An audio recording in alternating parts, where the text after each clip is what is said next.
Il est 7 heures du matin, ma copine est endormie et j'ai eu une de ces envies de la réveiller avec une gifle. Mais je me retiens. C'est la première fois que j'ai envie de la claquer autre part que sur ses fesses. Je suis en colère, je me retiens de la réveiller en criant. Ça m'énerve de la voir aussi paisiblement endormie alors qu'elle m'a menti sur tellement de choses. J'ai fouillé son téléphone quelques minutes plus tôt, je l'avoue. Mais après vous avoir dit ce que j'ai découvert, vous me pardonnerez peut-être d'avoir fouillé.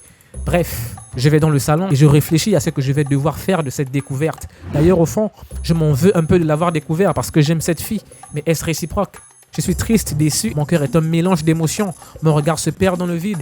Lorsque je l'entends se réveiller et partir aux toilettes, je reprends mes esprits. Elle sort de la douche, m'approche, me baise la joue, ouvre le frigo, se sert de l'eau dans un verre et me regarde. « Tu as bien dormi ?» me demande-t-elle. Je décide de ne pas répondre. « Eh oh !» ajoute-t-elle. Elle m'approche, me caresse la joue, tient ma tête dans ses deux mains et la dirige de force vers elle.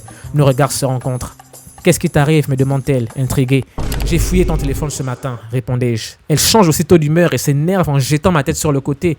Va-t-elle faire la victime ? « Pourquoi tu fouilles mon téléphone ?» s'écrie-t-elle. « Tu as déjà fouillé mon téléphone une fois » répondais-je. « Et ce que tu as découvert n'est rien comparé à ce que j'ai découvert. Tu m'as dit que Justin n'était qu'un ami. Il t'envoie des photos de lui sans t-shirt et tu lui envoies des emojis cœur. » « Pourquoi tu as fouillé mon téléphone ?» répète-t-elle. Tu lui racontes tous nos problèmes dans les moindres détails et tu te fous de ma gueule. Pourquoi tu fouilles mon téléphone? Vous vous promettez le mariage alors que tu es en couple, c'est normal pour toi? Pourquoi tu te permets de fouiller mon téléphone? J'ai fouillé ton téléphone mais là n'est plus la question, tu te fous de ma gueule? On n'est plus ensemble, elle a un nouveau petit ami avec qui elle a d'ailleurs un enfant. Devinez de qui il s'agit. Vous avez compris, elle sort désormais avec le type dont elle me disait que c'était juste un ami et il est le père de son garçon.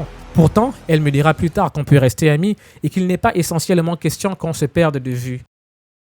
Demeurer ami avec son ex encourage à mettre de côté le mauvais dans la relation amoureuse qui n'a pas marché et à ne se souvenir que du meilleur. Mais va-t-on faire comme si on n'avait pas couché ensemble, comme si on ne s'était pas vu sans vêtements? Mais peut-on véritablement voir l'autre heureux sans que nous soyons la raison de son sourire? Le contraire de l'amour n'est pas la haine, mais bien l'indifférence.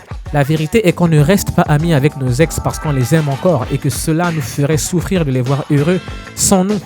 Alors on préfère s'éloigner et lorsque le temps aura passé, on aura du mal à réaliser à quel point cette personne qu'on a aimée fait violemment partie de notre passé. Et que malgré tout, on ne peut toujours plus se lier d'amitié comme avant. Alors avez-vous des ex avec lesquels vous demeurez proches? Je suis très curieux de vous lire les amis.